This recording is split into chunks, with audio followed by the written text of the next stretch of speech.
दोस्तों नमस्ते प्रणाम। हम बीटू गुप्ता, हमारे चैनल में आप लोगों का स्वागत है। तो हमारे वीडियो यदि देख रहे हैं तो भाई लाइक शेयर सब्सक्राइब जरूर कीजिएगा मेरे भाई। आप लोग यूट्यूब पर देख रहे हैं तो सब्सक्राइब कीजिए और वीडियो को शेयर कीजिए।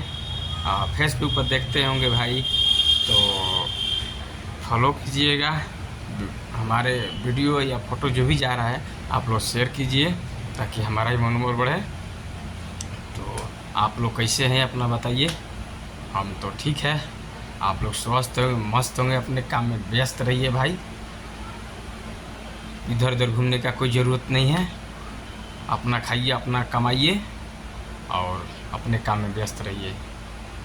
अभी तो चैत का महीना चल रहा है जिसमें गेहूं का कटनी चल रहा है। अब आप लोग तो गेहूं काटते होंगे ना। काटिए, चना काटिए, मसूर काटिए, सरसों काटिए, सब कुछ काट कर तैयार रखिए। खाने के लिए हम लोग तैयार रहेंगे, आप भी तैयार रहिएगा। एकदम मस्त मस्त रोटी होगा, उसका पुआ भी होगा, रसगुल्ला भी होगा,